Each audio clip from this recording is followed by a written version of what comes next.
G'day guys and welcome to episode 29 of the Battleforged Gaming podcast, brought to you by Chirnside Park General Games.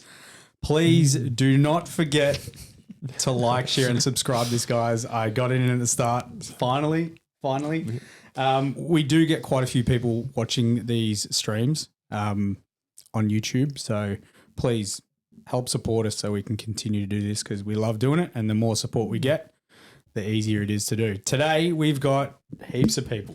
We've got BFG Mark, we've got BFG Marvin, and we have Littlenet from chat. What's going on, guys? So people may know him as the Vanguard that uses all the stims on Space Marine 2. Stim Goblin.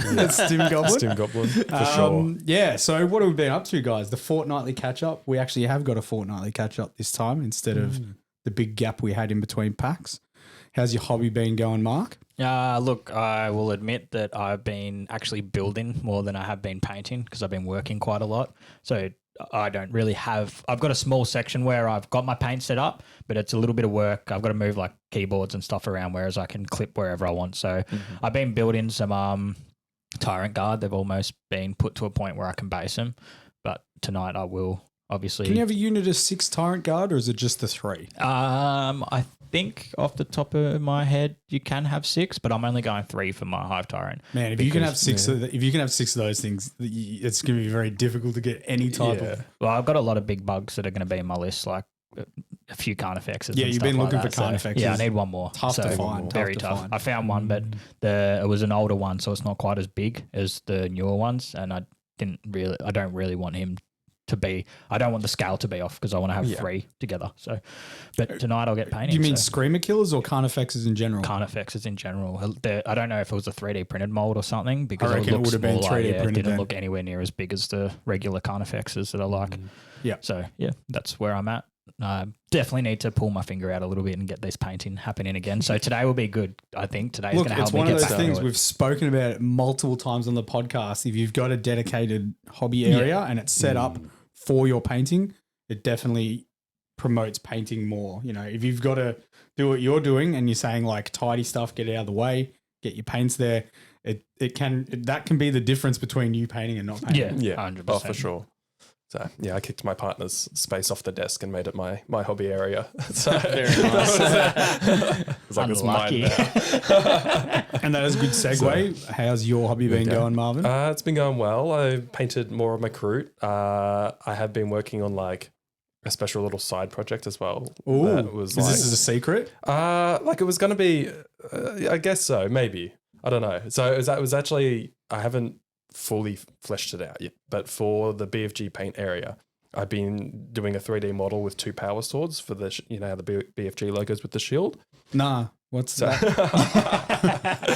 So I was going to do like a bulwark shield with the BFG across the front and 2 power swords that go behind it with LED lights through it and everything else. Okay, that's cool. Look, I was going to make a logo for us, but it sounds like we don't need to. I've done the model for the power swords and I've got a plan for all the wiring for them. I've just got to do the model for the shield now.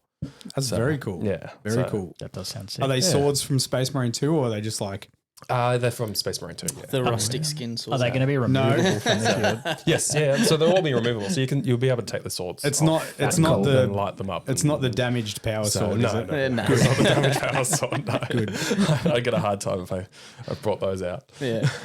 And Nath, Yeah, well... we haven't had you on, so this is going to be more than a fortnightly catch-up. Yeah. So at the moment, I'm painting a few dwarves from Thorin's company because I have a competitive tournament 23rd, 24th later in the month. And it's kind of seen as probably one of the more competitive tournaments here in Vic. So it's called Battle Harden. Jacob runs it from Conquest Creations. And yeah, I've just been painting some dwarves for that. And I think I've got 1 or 2 more to go for my list and then I'm done. Very cool. Yes, very excited. We'll be talking a lot of Lord of the Rings through this podcast because that is very near and dear to your heart. Yes, so absolutely. That is sort of the whole theme of this podcast, talking about Lord of the Rings, which we know very little about. I know I know the movies and stuff, and obviously know Gollum. Heard that impersonation a few times. me and Gollum are buddies, but I don't know too much about the gaming side of things. I've popped by a few events when you're playing to say g'day and check out some of the models. So, let's with the fortnightly catch up done. But what about yourself, mate? What Me? have you been No, doing? I've been doing Just in anything. case. I've been doing Yeah. Yeah. If people have dropped by the stream, which everyone does, everyone, Of course. I'm painting the Night Lord for one half of the charity that Brush is going to be running. Yeah. Still haven't got any details on when the tickets go on sale, but as you guys know, it takes me a while to paint a model. I think this is well up to 2 weeks just to paint the Night Lord. I just want to make sure it's done. Yeah. So when the event launches, my thing is completely finished. I can Relax. I can relax. I can advertise it and be like, people are talking about the event. I can be like, mine's done. This is what you win. If you purchase tickets and you win my model, this is what you get. Yep. So been working on the Night Lord, which is a lot of fun. Edge highlighting the inner trim of the Chaos Marines is a lot of work. Like loyalists don't have that, and it's very enjoyable. But That's one of the biggest upsets that I've noticed when people are complaining about painting Chaos is how much trim items they have attached to them. it's look, painting wise, it's more effort, but they look fantastic. Yeah. Like the trim just adds to them. It's what makes them chaos. Yeah. Like The trim that you've done with your Night Lord looks amazing. And this is when we played some Space Marine 2, I think I said, I was like, have you ever tried something on a model? You've never tried it before. You've got an idea of what you want to do, and then it just turns out exactly how you pictured. It's perfect. First time, first go. That is literally what happened. Awesome. It was a base coat, it was 2 washes, an edge highlight, and Is that it? With your metallics. That's it. Jeez. That's pretty good to get a quality like that. You'd think there was a lot more to it. paint smarter. Paint smarter. Yeah, As much as I enjoy heavy metal, sometimes you can just do some real simple things like that, 2 washes and a highlight, and it'll turn out really, really good. So, I think I'm going to try and make a tutorial from that Night Lord that I've been painting across the, I don't know, You should. 2 weeks. 20 streams or whatever it is. 2 weeks. Just edit it down. So, Not for any particular luck. reason, but you should. what's that? Not for any particular reason, but I think you should. For your Night Lords. The ones that you've just been given. Yeah. Well, we don't make enough content myself. I need to get those tutorials out there. So, like, there's one just sitting there, ready to be edited. So, been working on that today. We'll be talking to Nath, but later on today, which if you're watching on YouTube, you'll have missed it unless you saw the live stream on Twitch. We will be hanging out and painting our models all together as well. I won't be working on the charity model with that. I'll be working on my Sanguinary Guard, just blocking in some colours and stuff. But looking forward to getting the Raven Guard because loyalists near and dear and close to my heart, and it's just my happy place. I'm used to it. So Fair nice. Something we've got a Littlenet fan club here. Oh my God, who was it? Starzy Rose. That's best partner in the world. What can I say? You love to see it. Yeah, thanks, love to babe. see it. All right, so Nath, Yes. the origin story of Nath and how he got into the hobby. You haven't been in the hobby for that long. I was flicking through your Instagram, which we'll put a link in for people if they want to follow him. You've been painting for 2 years? Back on full time last 2 years probably. So it was like just the end of COVID or like that weird COVID area. Yep. Yep. Did you get into the hobby at all when you were like younger? Was it something you sort of dabbled into? Yeah, so there is a story about that. Okay, and that's why we're here. Yeah, so that's why we're here. So I remember this very well because it's when the movie 300 came out. So I think it was like 12 or grade 6 around that age. Jeez, you're just trying to make me feel old here. Yeah, I remember this very well because it was MA 15 plus and I was going to see it with my mate and obviously we were 12 years old. So his dad had to come along. So I went to my mate's place and then just went into his room and then just as much Lord of the Rings as you can see, like just the mimicals, just everything. He had everything. And I was like, oh my God, what is this? And so from that, picked up my first box, which I think was the 24 Dwarf Warriors for Moria and didn't really do much games then it was just more so just some painting, and then that kind of went dormant a little bit because then you go into high school and, you know, Yep. things It's no change longer a little cool. bit. Yeah. No longer Things cool. change. Talk us through that. Yeah. changes yeah. So I think year 7, year 8, I wasn't too much into it. And then one of my best mates, Kyle, was like, hey, man, there's like a hobby store down the road. I'm like, oh, and he's like, oh, I'm getting back into Lord of the Rings. And I've gone, oh my God, like I know this. And then, so then we went down there and it was awesome. It was Archipelago back in the day in Beaky. And the guy who ran it, Matt, he was awesome. And it was like, you go there on a Saturday for 4 or 5 hours, however long you want. You pay $5 just to cover the cost for using paints. And you just sit there and paint. And that was good, especially for my parents, I think, because they can just easily go on a Saturday, just drop me and my brother off and that. And then they get an afternoon free. And so dude did that for a couple more years in high school.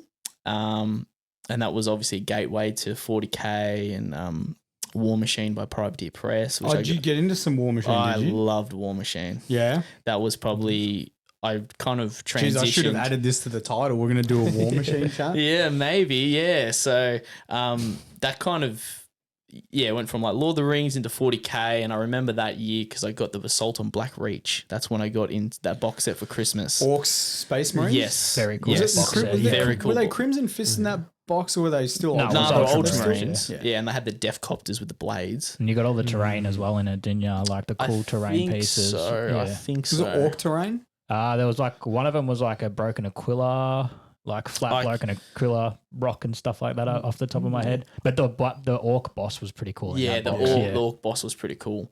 I think I remember. I reckon I painted that dude up. Yeah. Yeah. Did you get like knobs in there too? I'm pretty sure you did get Yeah. I scored a 5 or something. Yeah. You got like It was a pretty big box. It was a set, very good yeah. box. You got Terminators, you got like tactical squad. Was it $485 like it is now for a starter box? Nah, I think it was like $200 maybe. Yeah, was I remember pretty good. I remember. I think when I got into the hobby myself, I think it was $265 for Dark Vengeance. Jeez. That was a Wow. cool box too. That had some cool Yeah. models. Yeah. Oh man, the chaos in the Dark Vengeance box, the Hellbrute. That Hellbrute is still way better than the multi-part Hellbrute you get now. Yeah. Yeah. Yeah, Yeah, nice. sick model. So yeah, you did. So you got into some 40K. Yep, did so it was that, and then at the time at the hobby What store. did you paint from that box? The orcs or the space marines? Nah, my brother and I went halves because, you know, combined Christmas present. So my brother got the orcs and I got the ultramarines. Salamanders. You paint them as salamanders. No, I just painted them very, very no thin paints, very clunky blue ultramarines. Nice. I'm not proud of them. I don't know where that box is. I think I traded maybe that box many, many years ago for some money to get War Machine. Right. You didn't, So Yeah. you didn't. We didn't apply, keep you it. didn't. You didn't apply too thin coats. No, I did not. No, I did not. I thought I've just. I Yeah, thought I dropped the trigger. that's going to come up a couple I times. thought I dropped the trigger word. He's like Yeah. Winter Soldier. He's like Winter Soldier. If someone says too thin coats, he just Yeah, snaps and he goes into sales mode. absolutely. Do you know we haven't spoken about too thin coats? I think we said that we can chat about it. I'm Yeah, all, yeah. because like we also haven't had a podcast where we've spoken about different paints and what paints we necessarily use. So we did use too thin coats when we were at PAX. That was the first time we'd ever used it. We wanted to give it a go. Nath, tell us about too thin coats and how people can find this product, where they can Yes. find it, how much it is, and their creator, Duncan Rhodes. Yeah, so Too Thin Coats was brought to you by Duncan, I think, after he left GW, Yeah. and he wanted to make his own, paints and all that sort of stuff. Very, very good paints. I can't explain it enough. It's just, you don't have to really even think about adding like water that much and all that sort of stuff because they're literally straight out of the bottle. It's literally Too Thin Coats. And it's just an amazing, amazing paint. And also the system that Duncan uses, which is, the triad system, which, you have your base, your mid-tone and like your highlight pretty much. Yeah. Different to the triad system that's used in Japan. yeah. Yeah. Slightly different. Yeah, so it's pretty good, and I just love it. So simple, it's just so easy, and dropper bottles. Don't none of this. Yeah, can't go past So that. I'll say this about the two thin coats after we used it. I'm a big fan of Citadel. Yep. Their paint pots suck. Oh, Yeah. yeah. Oh, yeah, for sure. One day they will change. Who knows when that is? They've probably made billions and billions of their paint pots, right? So they're just trying to use them. One day they will change to dropper bottles, and it'll be the new most fantastic thing ever. We've created a new system. And I'll be like, that's been around for ages. Everyone's been doing It'll it. be $18, but for the same size paint because it's now in a dropper bottle. Yeah, Yeah. because you're not buying double the amount. And it's less meals as well. But the Citadel, if you're familiar with Citadel, you will love two thin coats because Yep. it is very similar paint consistency. Like Citadel, for the most part, with bases covers very well. They Like do. compared to like Vallejo's and stuff, where you got to add different layers to get that coverage. Citadel, for the most part, covers extremely well because it's very high pigment. On that note, I'll just say I really don't like the Citadel like whites and creams. I always find they're chalky and they just don't cover well at all. Nath doesn't know who he's talking about. We've got a White Scar tutorial coming out soon. Yeah, because we've got the we got artwork the for it I now. can't use those So- colours in Nah, the Citadel. nah. It's gonna be good. It's been 8 months in the works. It's coming. It's coming It's soon. coming. Yeah. It's a And two, it's real I think it's a soon. 2v2 here because I completely agree with that statement. If I needed to paint a white model with Citadel whites to save my life, I'm dead. I Yeah. cannot do it. Yeah. Well, never fear, people, because don't listen to these two. There's going to be a tutorial, and it's going to show you how to do it, Yeah, and how to do it right. and how to do it right, and how to do it well. how many times do you have to rinse your brush in between layers? doing the Never, white? never. Yeah. But I will say this: like lighter colors, for the most part, regardless of the brand of paint, are more difficult to use. And yeah, 100%. And I think they just require just slightly more patience. It's Yeah. you want to thin it down a little bit more than you would a regular color. You're Yep. probably going to do a couple more layers, and just work from a lighter base coat anyway. So Yeah. when I did the White Scar tutorial, I worked from the Grey Seer base coat, which is a fantastic primer, and then just used Ulithan Grey, and the base coat was fine. So when I did open up the bone colors in the two thin coats, they were already clumpy. Duncan, Well, mate, they've probably been resend sitting. resend me something. Resend. Hey, I shook them up a lot. Yeah, that is one thing as well. So there's lots of positives, but obviously, there's pros and cons with everything, and you do have to give them a good shake. You really do. And Might be worth investing in a vortex mixer. I think they're cheaper now on Amazon. They is that are the good. little They are vibrate getting thing lower. where you just put it Yeah. on and just Yeah, I've shakes? seen Yeah, those. I've seen them. Like, yeah. As long as we're talking about the right thing. Yeah, I was going to say, don't get any ideas. Anything that vibrates probably Don't works. just type vibrator thing on Amazon because you're not You going to get find some- the paint mixer. Yeah. Look, as long as it vibrates, it probably still would work. At the end of the day. Jeez. Nate's trying to promote our OF, but Yeah. Yeah. Where you can get them is actually a good thing as well. So at the start for wave 1 and wave 2, not a lot of people had access to be able to get them. So I know now House of War has them in stock and you can order them through House of War in Ringwood. that's where we got ours. Yep. And then also in New South Wales as well, you can order them through the Combat Company. Individuals and all that sort of stuff. Yeah. So they're a lot more accessible now, especially with, wave 3 has just dropped as well. Well, you got yours through the Kickstarter, didn't you? Yes, I think I waited since Feb for wave 3. Yeah. Very long time. Kickstarters take ages. I remember I got the M Yeah. series Kickstarter artist opuses, and I thought I'd got had. I thought they'd taken my Yeah. money, and I was never getting these brushes. I was like, "Ooh, okay, this is getting pushed real hard." Yeah, it's a long wait, but well worth it. Because I think for the Kickstarter, especially if you get the early bird, it's like the first 48 hours when it like comes live. Yeah. I think it was like, if you try and buy them individually at like House of War or Combat Company, they're like $8 to $12. And Wave 3 comes with 60 paints, and I think I paid $180 USD. That's good. Yeah. That's So really do you, good. so you get $3 one a of pop. each color? Yep. With it, Yep. okay, Yep. yeah. So Wave 3, it has all the paints, 60 paints. You get one of everything. So when we get ours will be a little bit more expensive because we're getting them for the paint classes, and we you get get we a get the few. rack, and we get the 3 of each color. Yeah. So I'm sure that it will be. Yeah. a lot. So it's well worth it because it's pretty much half the price. And I liked every color in Wave 3. So I was like, I can justify spending this amount of money. There's some fancy coloured metallics. Yeah, that was the main thing. Have you opened any of those? And tried them? No, but I've bought them here today. Okay. Oh, Yeah, okay. so- Interesting. Yeah, I think there was like 12 coloured metallics. That's going to be like color. Anyone that's tried to do colored metallics, unless you're starting from like a silver base coat and you're airbrushing an ink or a tint over the top, it's very difficult to do. So I'll be interested to see what these are like. Yeah, especially sure. power weapons and stuff. Like, it's there's a lot of We cool can do colors. metallic colored power weapons. Okay. Yeah, there's some cool colors. So looking forward to that. Yep. All right. So we have interrupted you a lot with the tooth in. Nah, that's all right. You know, it's fine. You let him get it out at least. Yeah. So he doesn't have to sit there. I'm sure it'll come back up talking at some gets the stage. nerves out. It's good.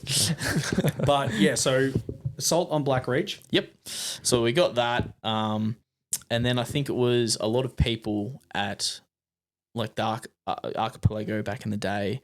It was a really big community for War Machine in the Southeast. And it was like they hired out their Beaky Community Hall once a month where anyone could come bring terrain. I think it was $10 for the day. Yeah. All that sort of stuff. And so many people play War Machine. It was massive. So for people that aren't familiar with War Machine, because I've seen a little bit of it, and when I don't know, I think we'd been in the hobby for a little bit. Mark, you'd introduced me to Warhammer. I'd seen the War Machine stuff and I was like, yeah, this is cool, a different gaming system. Yeah. I never picked any of it up. What type of gaming system is it and how does it differ from, I guess, the Warhammer systems? So to put it, so it's basically a steampunk kind of game, and the big thing is they have these warjacks. So you have your warcaster and you have these giant steampunk powered warjacks. So if you've seen like almost a dreadnought. Yeah, pretty much, almost, yeah. So that's the main similar thing. to a tag. I think they're called tags in Infinity. Oh. I think that's the same type of thing. So it's just like a big exoskeleton. We'll agree with you. So whatever you say. yeah. So I love steampunk. So straight away I was like, this is awesome. And it was a lot smaller game. So you didn't, focus on 100 model armies and all that sort of stuff. But I really, really liked the actual gaming system itself. It's basically you have, my turn, your turn, right? And in my turn, as soon as I activate a model, I do all its moves, its combats, its charges, its spells, blah, blah, blah. When I activate that and then, do its stuff, then it's deactivated, then I move to something else. So it's a lot like, chess. So if I want to, but it's it's alternating turns. So all my turn. Oh, So if you've got a model in my charge range, I'm charging your model, roll to hit, damage, all that sort of stuff, resolve it, next thing. So I liked it because it really turned your thinking cap on, because you're like, cool, I've got a warjack over there. I think I'm in charge range. I'm going to give it some focus, which boosts, an extra dice for damage and stuff. But first, I think I want to cast a spell on it to lower its armor. So I have to activate my caster first, move, make sure it's in range, cast a spell, make sure that all goes off. Then is there pre-measuring involved in that game? So in Mark 1 and Mark 2, there wasn't. All right. So very Necromunda-esque. Yeah. So you had to be like, I can charge 9 inches. But you're like, is that 9 inches? Are you sure that you know what 9 inches is? Yeah. So you're like, it's a bit of a gamble, but you could measure your control range from your caster. So they had a control range, and that was, their once-off ability. They could use a feat, and that was like, one of them was Denegras, which was like -2 every stat for the enemy for the turn, which is massive. So you could use, 14 inches from there, and then, so here's like that, and then you can kind of roughly measure off the control range a little bit. But yeah, so we went into that for a bit, and that took off. And then we kind of went a little quiet through year 10, year 11, year 12, because, girls. And trying to work and stuff like that. Then it just went dormant for a very, very long time after that, till about COVID, pretty much. What I'm hearing is we should get girls into tabletop miniatures in high school as well. So then it doesn't push us away from the tabletop miniatures as well. Yes, 2 birds, 1 stone. Mm. Yeah. There we go. everyone. Yes. There should be tabletop gaming clubs at schools, at high schools. I know that some of them have them. There is some, because I've been interstate for a couple tournaments where they've had like at schools where they have other tournaments for like 40K and stuff going on, and there's actually like kids that are from that school and all that sort of stuff, you know, boys and girls doing that tournament at the school. And yeah, so it is out there. Yeah. Imagine if it was like inter-school sports, but it was tabletop miniatures. Oh, sign me That'd be up. sick. I'd kind of be annoyed, but if they did it now, because you missed out. I missed out. Yeah. Can you imagine that? That'd be so cool. Like you literally have like lunchtime where you've got like your tabletop club, and then everyone's like painting their models up, and you're playing games at like lunchtime. Well, we did that, but with Yu-Gi-Oh cards, I think. And Those cards got banned at my school. Yeah, so if tabletop did games they? probably would have got banned as well. Yeah, Pokemon cards got banned at school. Marbles got banned at school. Yeah, I Everything remember that was that, yeah. fun just got banned. Marbles is a little before my time, but yeah. At my school, Well, we mate, we only had little glass balls to play with, all right? If it wasn't those, it was rocks. We made Steel Ninja Stars because we went to a trade school. You best believe they got banned. Yeah, I can imagine. Yeah. At my school, we had a plastics class, and the teacher, Mr. Copeland, shout out, he would actually leave the class open during lunchtime. And it was just a class where you just made stuff out of plastic. But people would bring their Warhammer stuff, and they would paint it in that That's lunchtime awesome. break That's and cool. stuff in the Yeah, that's class, really which cool. was That's sick. awesome. That was like my first sort of introduction to it. That's when I was like, I'm not spending the money; it's too expensive. Whoa, hang on, wait. We haven't had a Marvin. No, we have. I touched on it that I was introduced in at school. I just didn't go into Was the that school was that detail the that was much. that the episode that went into the So- warp? Oh, maybe. I don't know. Has this led into a new future with Marvin I to know. find out more about Marvin for everyone? Since stay he's keep some disappeared into the warp. secrets. Yeah. Stay tuned, episode 30, guys. Maybe. Maybe. We are. We'll Look, see. I've been pushing for a guest for episode 30, Well, we might have it. and people haven't been replying. So Ouch. yeah, it is a little bit ouch. I messaged him like 2 weeks ago, and I'm still left on red. And there are people at IMSI told me to message IMSI. Yeah, now you need to message Imsy to get him to message Yeah, them. maybe. you know. Maybe. I'll message Duncan and see if I can get a reply. Doubt it. Yeah. So yeah, that's pretty much it. Then got back into just in COVID pretty much. Anastasia said she played marbles. That doesn't surprise me. She's older than me. Oh, Oh, brutal. blended that out. Good luck when you go home. Yeah, I'm not going home. Yeah. So, I'm in so much trouble. You are. You actually are. yes, I'm reading the yes. comments now. You're in trouble. So yeah, so got back into my mate was like, you know, in COVID, I'm doing Lord of the Rings. I'm like, oh, awesome. So yeah, got back into it. Looked at the community, massive community. I don't realize how big it is, and it's just growing and growing and growing. And yeah, just ever since then, I've been going to a tournament like once a month and playing, and it's been awesome. Yeah. Very, very cool. So you obviously going to tournaments, you need to be painting your armies. So yes. you what? Hang on, what? What? You You, sounded you don't need to. I think it's like Tournament. Obviously, it's up to the tournament organizers. well, there is soft scores and all that sort of stuff for, you know, painting and all that sort of stuff, but it's kind of that hidden rule where it's like, you know, frowned upon a little bit if, you know, you don't paint your army. But I think we've all been there where, you know, there's been a deadline or something like that, and you know, you just get the base coats on and you don't have a highlight, and it's just, oh yeah, you know, it is what it is kind of thing. I can't talk. I'm sorry. I think you might be by Yeah, yourself in this room. I just don't go, dude. Yeah, that's me. Sorry. I don't go, or I plan way Way in in advance, advance. like I'm Yeah. doing with the Christmas thing. I'm like, if I'm going to this event, I'm being ready, and if Yeah. I'm not ready, I'm not going. Yeah. Yeah. So yeah. Well, Don't be it's- like Nath, paint It's, your yeah, armies. don't be like Yeah. me. Yeah. No, But- Nath does paint an absolute ton. So obviously you're painting up some doors for Yes. an event that's coming up. Yes, that is correct. You were at an event last week. I think it was about 2 weeks ago. It was Wasn't two, it? three. 'cause that's two- when Oh yeah, we did the yeah, other party. yeah. So yeah, it was 2 weeks ago. Yeah. So one of my mates, Liam, ran a tournament at General Games Chirnside Park. Shout out. It was a charity event for Beyond Blue, and it was fantastic. I think we raised just under like $1,400 for the day. That's good. And that's amazing. I think Chirnside donated the tables as well, because for like a lot of stuff was donated. So all the tickets, all the costs for everything just went straight to Beyond Blue. Fantastic.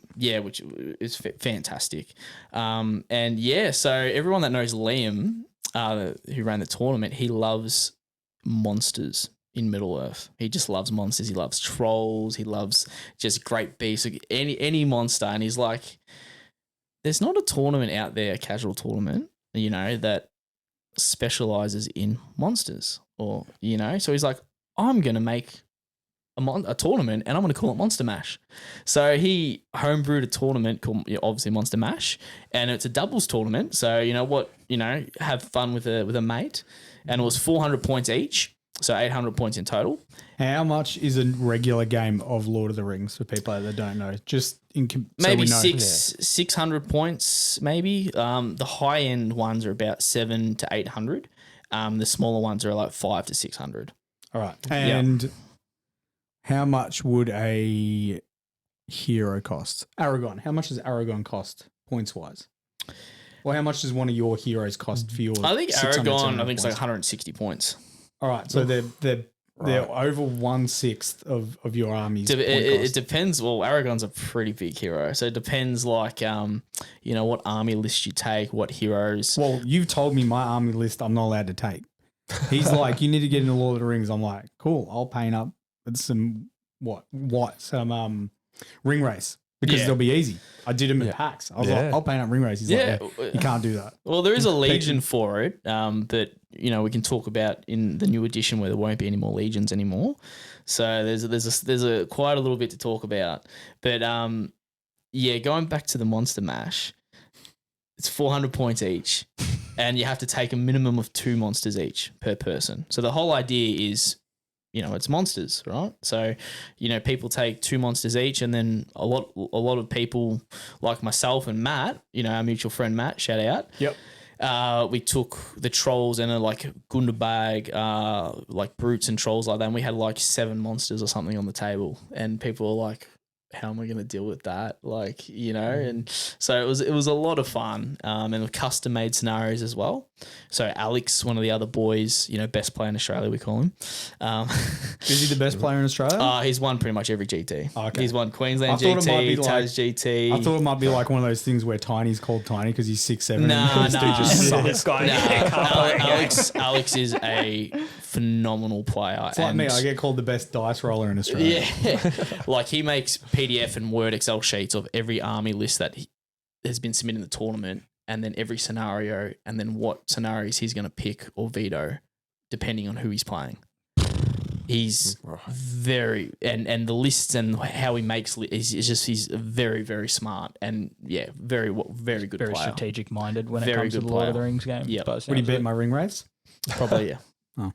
I think he's like won things with hobbits. Hobbits are like a horrible, like the weakest. Yeah, they're like just the actual like model, like a hobbit is just like it's got the worst. You can just call them a stats, trash unit. but but you can take 80 of them. So what happens when? What are they, just no-name hobbits?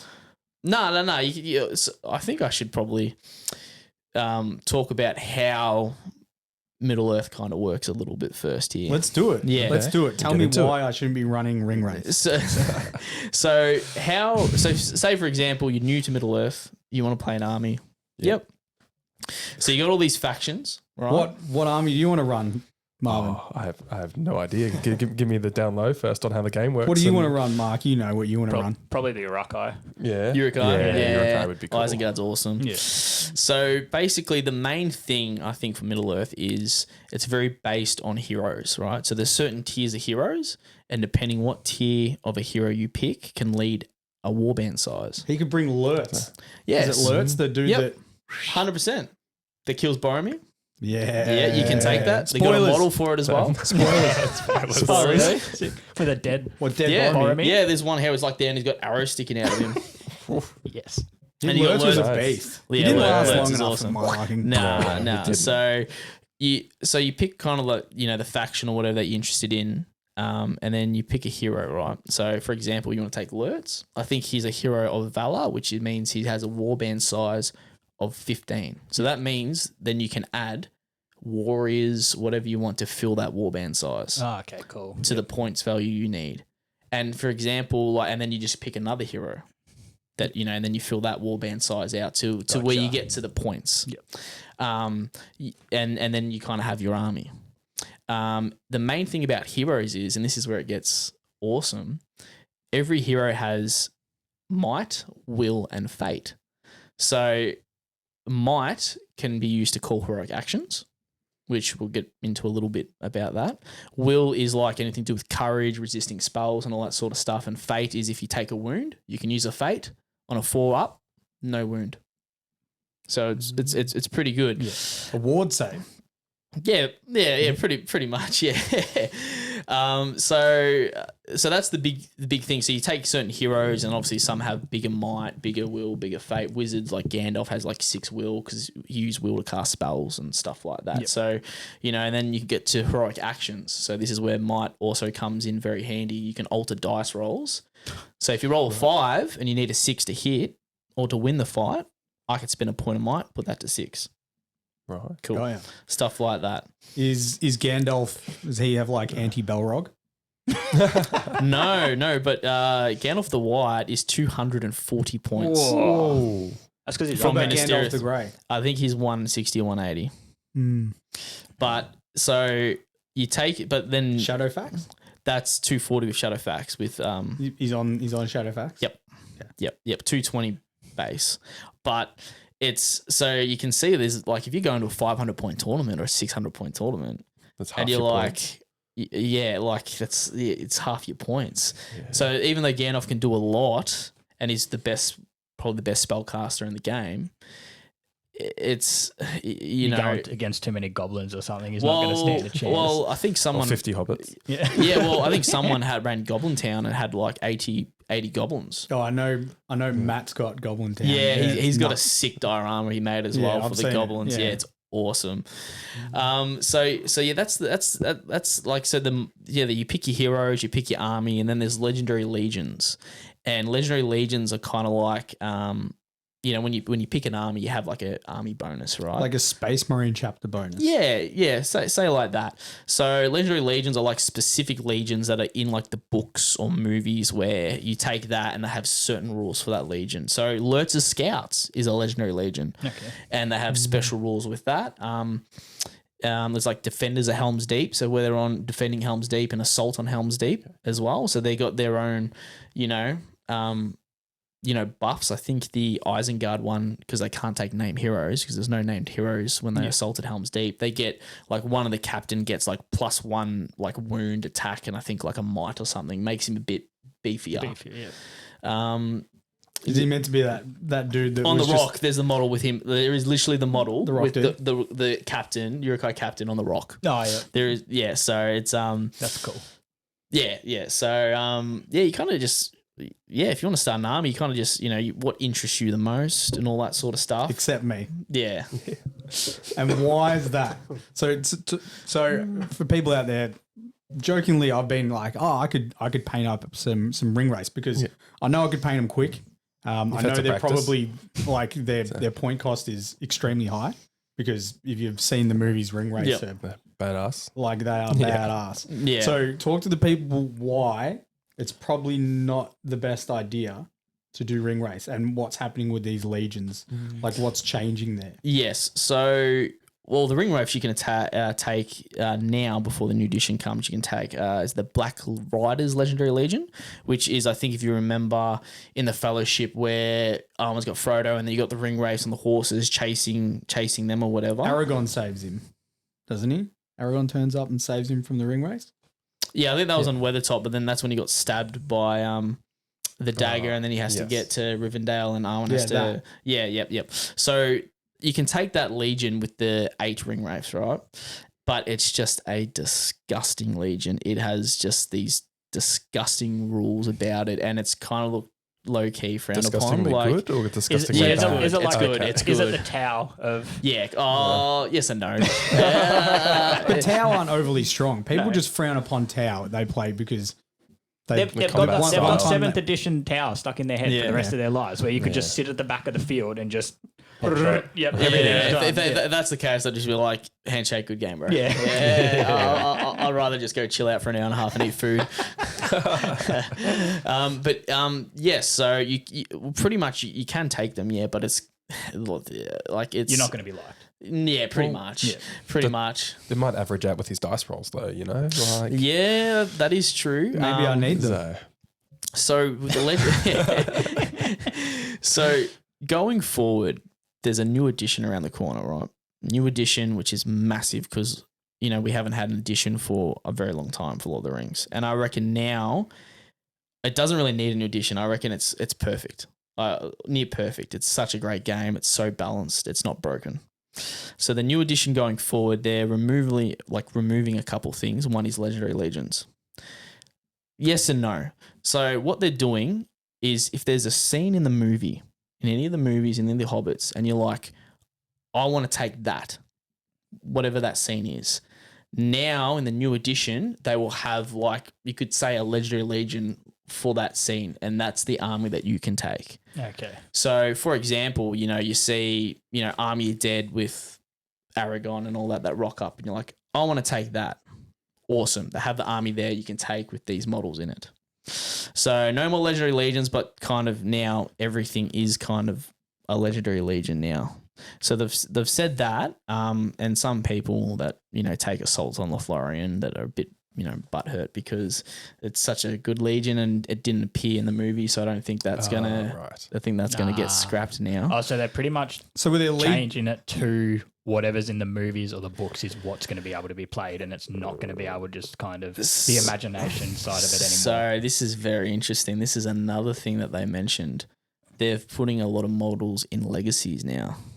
So things that were not featured in the movies and all that are in the books, they're gone in order of us to bring more models and things going forward, we can't use that anymore. So we're going to kind of put you into legacy. They're still going to release a PDF, I think, with all the legacy models. So because I think they're adding a new intelligence stat in profiles. Cool. Yep. So pretty much all the profiles are going to be reworked anyway. Yep. And they're later down the line, they're going to release a PDF for all the legacy models. So if you if you have that army and you've spent hundreds of hours of painting that army and you still want to use it, you can. No, that's good. So there was a few people. Not forever, don't though. burn them It sounds down. like they're going to do what they did to the Firstborn in Space Marines. Sounds like they're putting them on. So what was on the table is now on the bookshelf. And then eventually what's on the bookshelf is no longer going to exist. I think if you're going to be a long-time player of games, it's funny you say that. I was thinking about this the other day. It's worth probably having previous editions of rule books.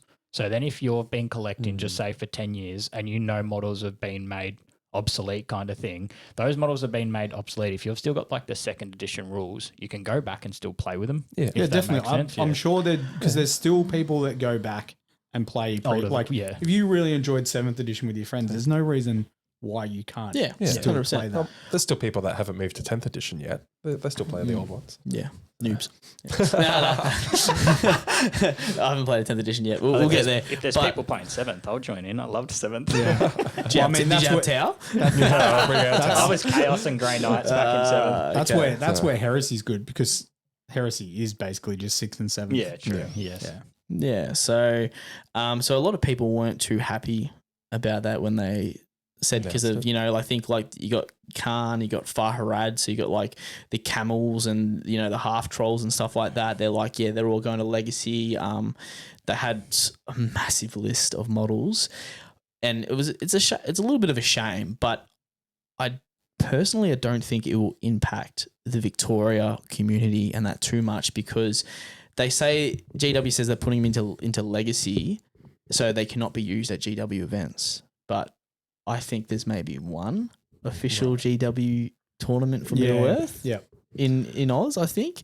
So all these, ones that we do down here and even New South Wales, Queensland and all that, I think they're still going to be Middle Earth tournament and plus legacy. So you can bring, that armies that you've spent hours painting on that you love to it. You might just be maybe a bit of a downfall because like there would be like those new legendary legions or whatever that have all these army bonuses and you're kind of just got exactly what you had last edition because they said every model, every character, every profile is getting reworked. Jesus. So, because there's certain models where you're like, oh, I think he should have fight 6, not fight 5, like Eomer from Rohan. And they're like, we've looked in and, not saying that they will give him fight 6, but, they've gone back and, like thinking of reworking fight values for certain models and all that sort of stuff. So this is a long time coming. Is Shelob in it? Pardon? Is Shelob, is that her name? Shelob, absolutely. That's You can sick. take Shelob. That's cool. She's awesome. That's sick. A lot of fun. And that's the thing as well.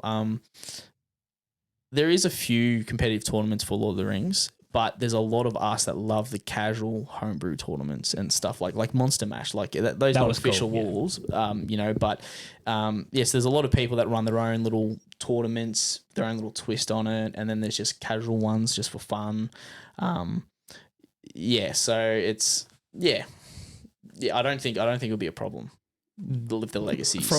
From a painter's point of view, and from a game's point of view, it'll be a little bit different. From the painter's point of view, how I see it is it's just a new project. Yep. So if you had a project that you'd obviously spent a long time on, that can now just be a nice display piece that sits in your cabinet. And now if there's new stuff coming, might pick up one of the new legions and start fresh and use my current painting skills on that new project.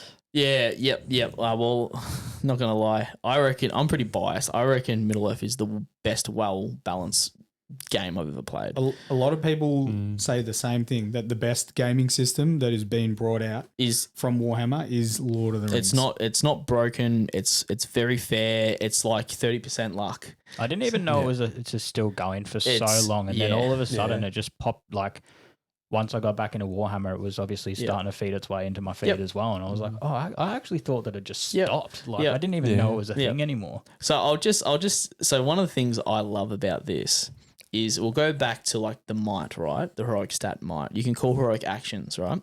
So every turn, when a turn ends, both people roll for priority. Whoever has the highest dice wins priority. And you do that every turn. So I've played games where I have lost every priority. And I've had games where I've won every priority and then, backwards and forwards. But might, there's something called a heroic move. So if you won priority, but I really want this turn to go first to do charges and stuff, I can spend a might to call a heroic move. So that means every model within 6 inches of me, I can move. But then you're like, hang on, I had priorities calling a move. I really want this. So I'm going to call a heroic move.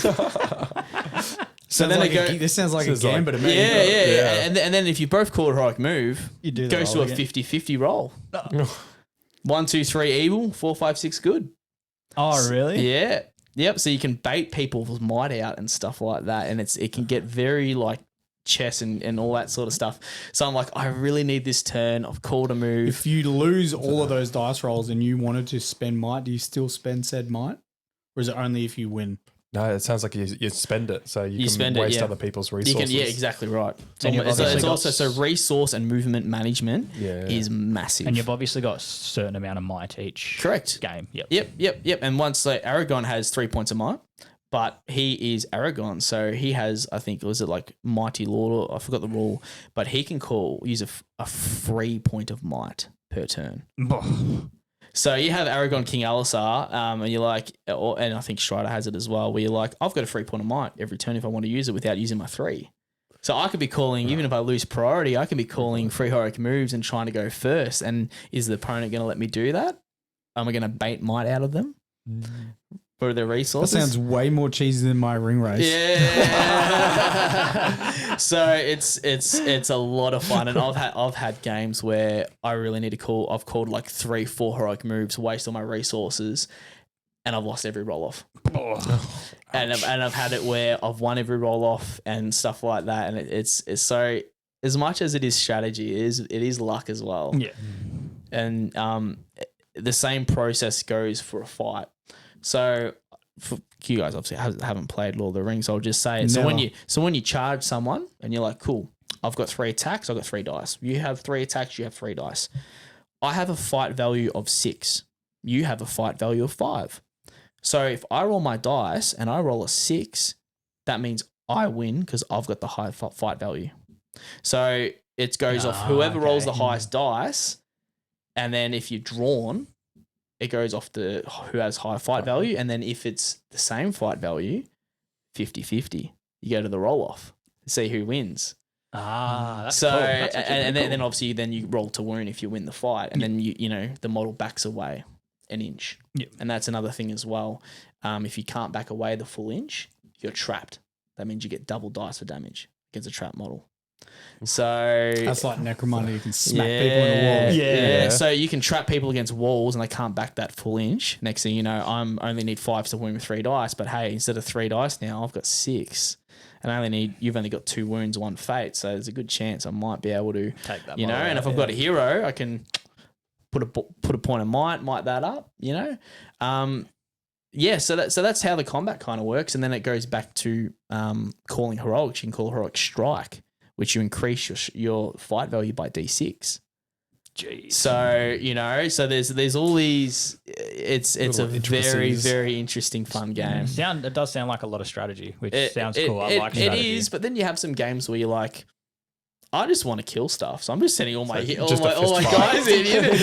You're just like, I don't care. I'm just setting stuff in. We're gonna have fun, roll some dice, see what happens. That sounds it does sound like there's a lot of strategy, but like Nath was saying, your average game is 600 points, and if you've got a 240 point Gandalf on Shadowfax, and you're filling out that extra 360 points or something else. Hobbits. Yeah. There's hobbits. there's typically not going to be a tremendous amount on the board for you to do that tactical play with. So it still means a game. How long does a game on average last? I think it's about 2 hours. I think goes 2.5. But this is the fun thing. A lot of the scenarios.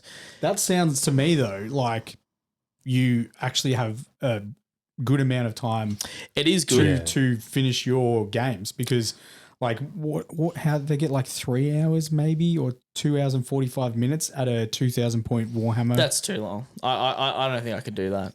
No, but it's not for me. That's not long enough for that game. Rushing. That game system. Yeah. Well, it just depends who you're playing, because obviously if someone rocks up with 2 horde armies and they've got 70, 80 models each, like Goblin Town Hobbits, they're probably going to go to time.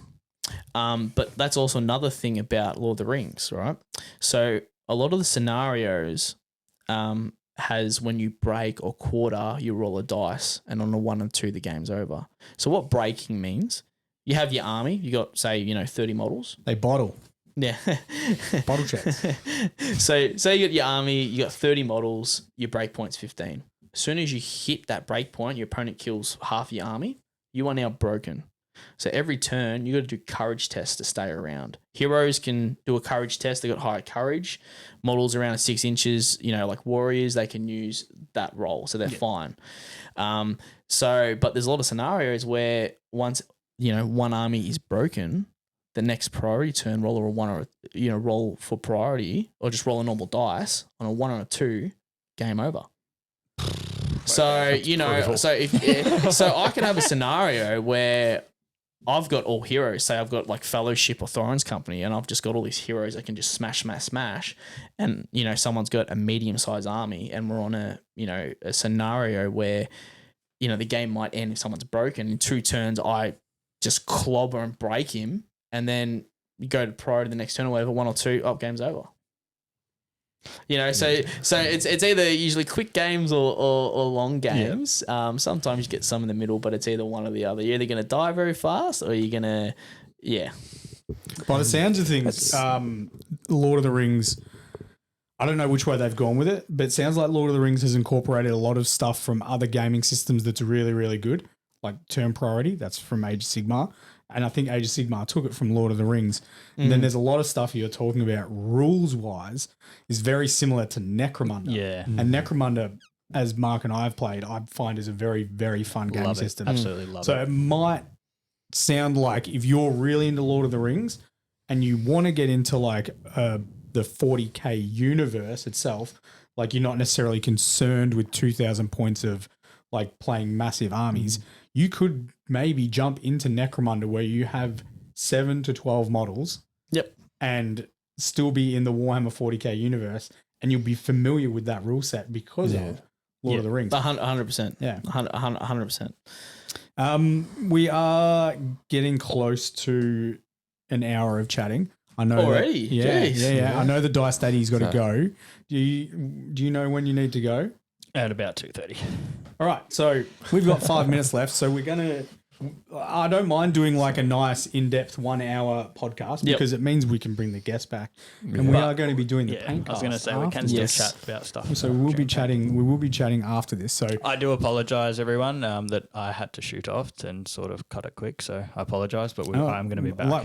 We can have another podcast with Nath. So we will wrap it up there. Thank you very much for your time, Nath. That's all right. Hopefully, people that are looking at Lord of the Rings, that sort of giving them the courage to jump into it. It sounds like a phenomenal gaming system. We've got a new box set coming soon for the new edition. Yep. So 100% recommend people, get it, new models, new sculpts. And does it have its own website or is it through the Games It's all from Workshop? Warhammer. Warhammer. Yeah. Sorry. it's all Warhammer. Can you still get Lord of the Rings on Warhammer's website? Yeah. Oh, there you go. So you go to warhammer.com and then you go over to the Other games. the sidebar, other games, and it comes up with Lord of the Rings. That's why I've never clicked that other game. There you go. Oh, dude, I did it once when I was on holidays, and I literally just browsed the Lord because I was playing a Lord of the Rings MOBA, and I just browsed the whole range, and I nearly committed to some elves. It's crazy how many different models they have. 80% horrible sculpts, but they're getting better.